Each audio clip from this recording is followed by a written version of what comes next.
বন্ধুদের শুভ বিকাল জানাচ্ছি। আপনারা নিশ্চয়ই ভালো আছেন। নিশ্চয়ই কথাটার একটা মিনিং আছে। এটার মূল কারণটাই হচ্ছে গত 2 দিন আগে বা বৃহস্পতিবার থেকে আমরা যে ধরনের এক্সপেকটেশন করেছিলাম ইন্ডেক্স নিয়ে, ইন্ডেক্স কিন্তু সেইভাবে তার ধারাবাহিকতা অব্যাহত রেখেছে। এখন আপনারা যদি আমার ফলোয়ার্স হয়ে থাকেন, এমনকি ফলোয়ার্স বলতে বোঝাচ্ছি যদি ট্রেডিং সাইকোলজি, আপনারা আপনাদের স্টক কিনবেন, ইন্ডেক্সের সাথে সাথে যদি স্টকের প্রাইস ডিফারেন্স ঘটে, সেক্ষেত্রে ইন্ডেক্স প্রেডিকশান যদি পেয়ে যান, তাহলে আপনি আপনার শেয়ার নিয়েও কিন্তু একই রকমের কাজ করতে পারেন। সেক্ষেত্রে ব্যতিক্রম দিয়ে একটা শেয়ার থাকবে, যেমন কনফিডেন্স সিমেন্ট আমি নিজেও যে জায়গাটা সেল করেছি, যে টাইপের ক্যান্ডেল হয়েছে, সেখান থেকে আজকে ধোঁকাবাজি করে শেয়ারটা 4-5 টাকা বেড়ে গেছে। এতে মোটেও কিছু না, আমি আমার অ্যানালাইসিসের উপর আস্থাশীল থেকেই কিন্তু আমি এটা মেনে নিয়েছি। এমনকি আজকে এরকম আমরা অতীতে অনেকবার দেখেছি যে জায়গাটা সেলিং ক্লাইম্যাক্স ছিল, সেখানে সেল না হয়ে সেলটা হয়েছে একটু উপরে গিয়ে।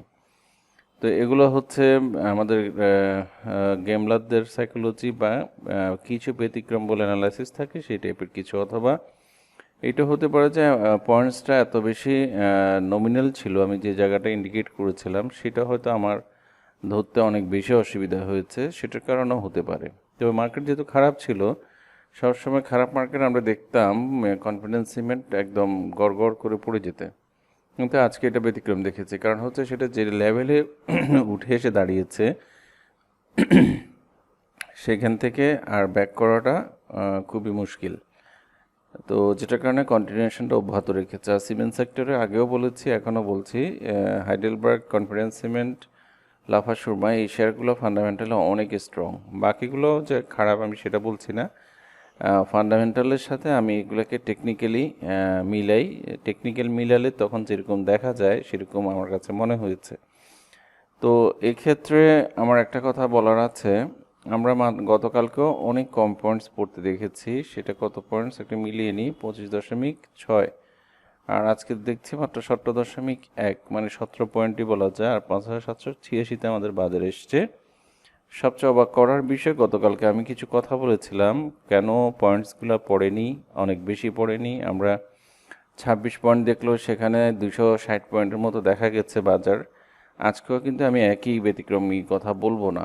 আর সেই কথার ভিত্তিতে আমার ইউটিউব চ্যানেলে আপনাদের অনেক সুন্দর সুন্দর কমেন্টসগুলো আমাকে অনেক বেশি অভিভূত করে।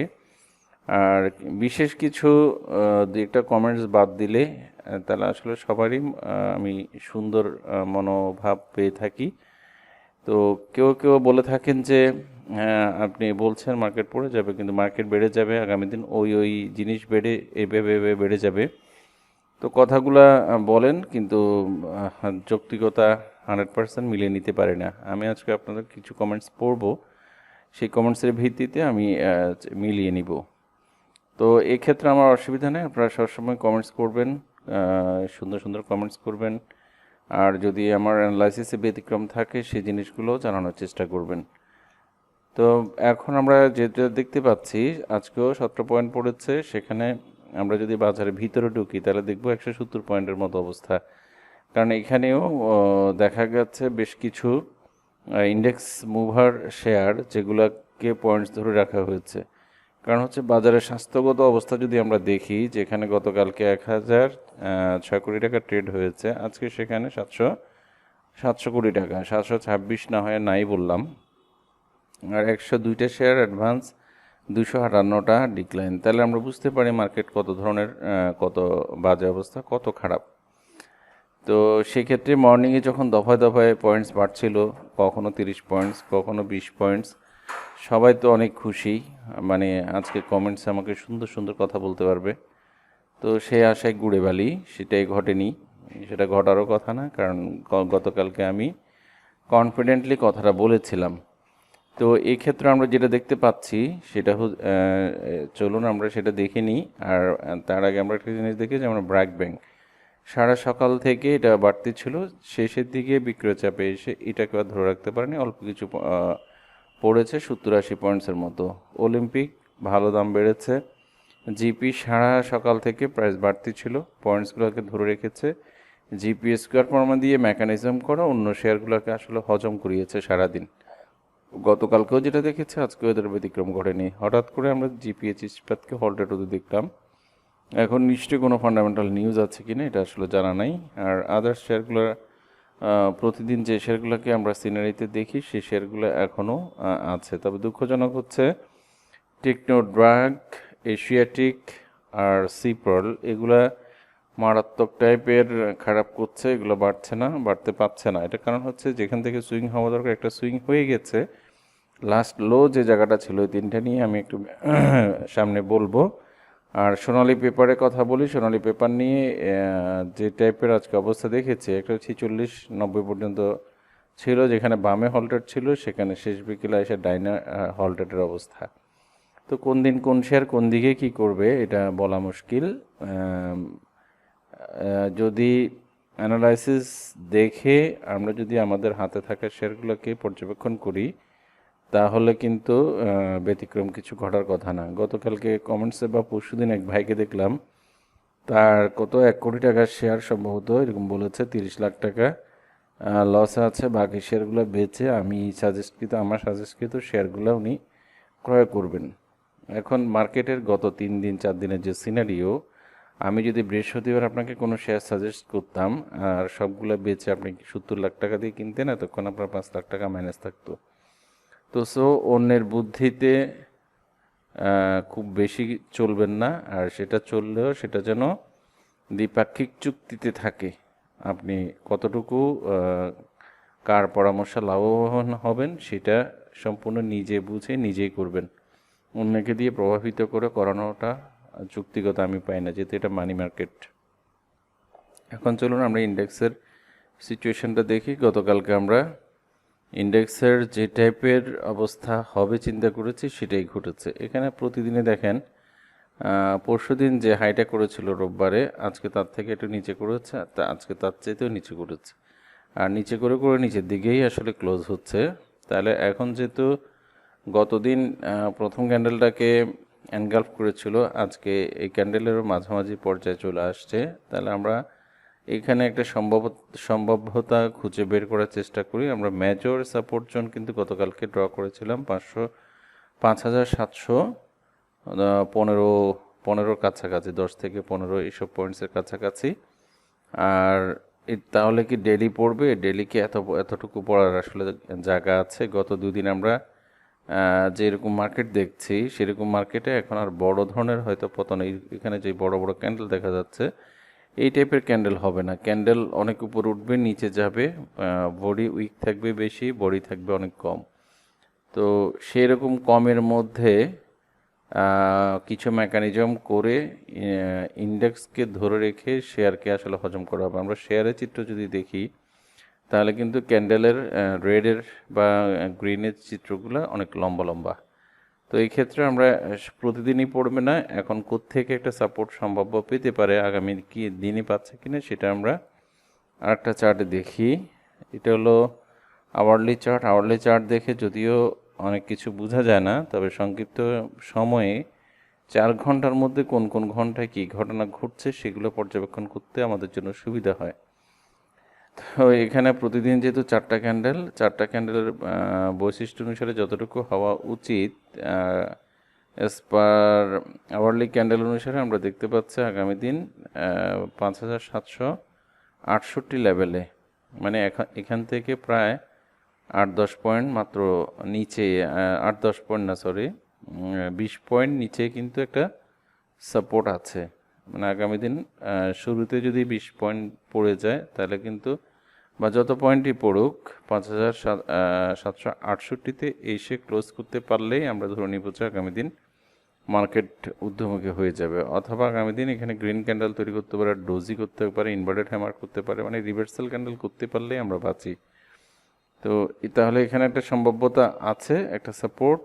আর মেজর সাপোর্ট আমরা যেটা দেখেছিলাম গতদিনে, আমরা যেটা বলেছি, আমার কাছে কেন জানি মনে হচ্ছে সেটা 5735। 30 থেকে 35 এই জায়গাটায় আসার সম্ভাবনা অনেক বেশি। তো প্রতিদিন তো আর বাজার পড়বে না, মাঝে মধ্যে একটু সবুজ থাকবে, ধীরে ধীরে হয়তো নিচের দিকে আসবে। তো সেটা আসলে সেটা এই জায়গাগুলোতে সাপোর্ট পেয়ে পেয়ে কিন্তু নিচে এসে তারপরে বাড়ার সুযোগ থাকবে। তো এই ক্ষেত্রে আমরা আপনাদের যে কয়েকটা শেয়ার দেখব বলেছি, সেই শেয়ারগুলোর চিত্রগুলো দেখি। সিপ্রলটা আবার একটু দেখা যেতে পারে।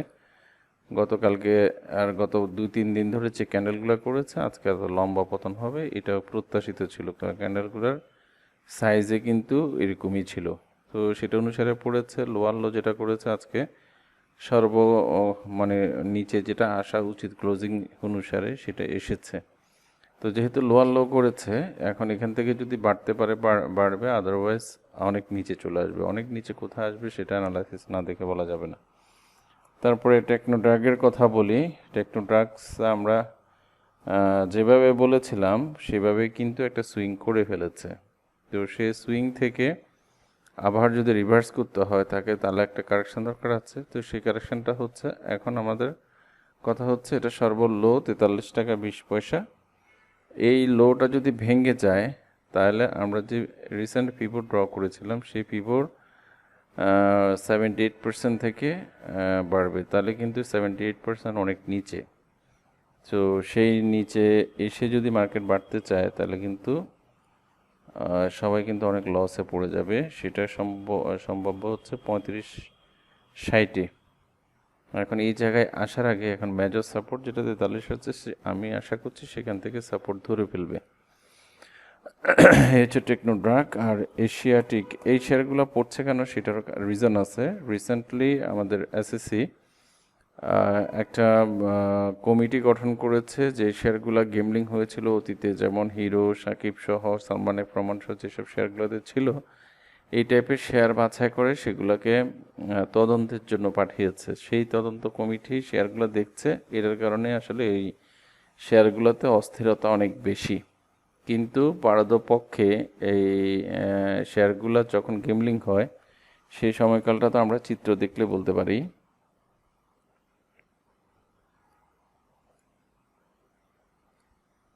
এখানে আমরা যদি চিত্র দেখি এশিয়া টিকেট, তাহলে কিন্তু দেখা যাচ্ছে এটা কোন সময়টাতে আসলে গেমলাররা বেরিয়ে গেছে। গেমলাররা বেরিয়ে যাওয়া স্টার্ট করেছে এখান থেকে। সেটা হচ্ছে 24-এর মে মাসেই কিন্তু এশিয়াটিক থেকে সবাই বেরিয়ে যায়। তো এই অবস্থায় যদি এটাকে তদন্তে পাঠায় তাহলে আসলে সাধারণ বিনিয়োগকারীরা ক্ষতিগ্রস্ত হচ্ছে, এর বাইরে তেমন কিছু না। এই 3টা শেয়ার দেখলাম, আর আপনাদের কমেন্টস দেখবো বলেছিলাম, কমেন্টসগুলো একটু পড়ে আসি। মানে অধিকাংশ ভাইরাই লিখেছেন আমার আলোচনা দেখে উপকৃত হচ্ছেন, আমার ভিডিওর জন্য সবাই অপেক্ষা করেন, অনেক ভালো লাগে এগুলো শুনতে। আর হচ্ছে অনেক, যেমন স্যার আপনাকে ধন্যবাদ, আপনাকে আমার ভালো লাগে, আশা করি প্রতিদিন ভিডিও দিবেন। আসলে ভাই আমরা সবাই বিনিয়োগকারী, আমরা সবাই ভাই ভাই। তো এখানে স্যার ডাকার কিছু নেই। আমি এত বেশি কিছু বা এত বড় ডিগ্রি ধরে না যে আমাকে স্যার ধরে সম্বোধন করতে হবে। ভাই ডাকলে আমি অনেক বেশি খুশি হব। আচ্ছা, যাই হোক। আর হচ্ছে আর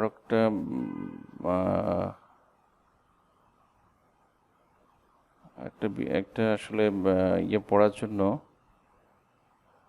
এসেছিলাম, কিন্তু সেটা পাচ্ছি না। যেমন bank finance December closing, share কেনার উপযুক্ত সময় নিয়ে আলোচনা করার জন্য, এটা নিয়ে আমি আসলে শনিবারে দিব। আপনারা আমার কমেন্টসটা আমি কপি করে রেখেছি, এগুলোর জন্য শনিবার লাগবে, একটু সময় সাপেক্ষ ব্যাপার। আমাকে প্রতিটি শেয়ার দেখতে হবে, অবস্থান বুঝে তারপরে এইসব বিষয় নিয়ে আসলে ডিসকাশন করতে হবে। যেহেতু আমরা এখানে সিম্পলি একটা অ্যানালাইসিস দিচ্ছি, চার্ট অ্যানালাইসিস, আর এগুলো নিয়ে বলতে গেলে আসলে বিশদ আলোচনা লাগবে, নিজেকেও কিছু পড়াশোনা করতে হবে। আর হচ্ছে অনেক বেশি আসলে কমেন্টস, যেটার কারণে আমি খুঁজেও পাচ্ছিলাম না।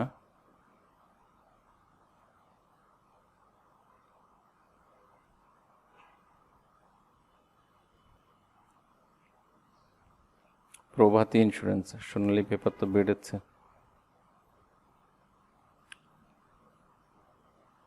আচ্ছা, এই যে কাল ব্যাংক সেক্টর কাল ভালো করবে, মার্কেটও প্লাস করবে। তো কী আর বলবো ভাই, কেন বলেছেন জানি না, আমার ব্যাংক ভালো করেছে কিনা সেটাও জানি না। প্রভাতী ইন্স্যুরেন্সটা দেখে ফেলে একটু ভুলে যাবো হয়তো। যেহেতু মার্কেট খারাপ হচ্ছে, আসলে সব শেয়ারই খারাপ হবে। এটা এই শেয়ারটা আরও একবার মনে হয় আমি অ্যানালাইসিস দিয়েছি। এখানে হায়ার হাই করেছে কথাটা বলেছে, এখানে লোয়ার হাই করেছে এই কথাটাও বলেছে। এখানে লোয়ার হাই থেকে এটাও একটা হাই করেছে। এখন এখানে একটা সাপোর্ট আছে ভালো, 34 টাকা। 34 টাকা সাপোর্ট জোন থেকে যদি ঘুরে যায় তাহলে অনেক দূর উপরে উঠে যাবে। আদারওয়াইজ কোথায় আসতে পারে সেটা একটু দেখার সম্ভাব্যতা আছে। আমি একটু ট্রেন্ড লাইন ড্র করি। স্পার্ট ট্রেন্ড লাইন অনুসারে আসলে 34 টাকা পর্যন্ত এটার মেজর সাপোর্ট। 34 টাকা ভেঙে গেলে শেয়ারটাতে না থাকার অনুরোধ করছি। প্রভাতী ইন্স্যুরেন্স আর আমরা ব্যাংক সেক্টরটা যদি একটু চেক করি তাহলে আমরা বুঝতে পারবো আজকে ব্যাংকের উপর দিয়ে কী গেল। ব্যাংকের মধ্যে সিটি ব্যাংক আর হচ্ছে ব্র্যাক ব্যাংক, এই দুইটা ছাড়া ব্র্যাক ব্যাংক তো মাইনাস হয়ে গেল। সিটি ব্যাংক 50 পয়সা প্লাস, কোনো শেয়ারই আসলে ওইভাবে করে দাঁড়াতে পারেনি। তো মার্কেট দাঁড়ানোর তো প্রশ্নই আসে না।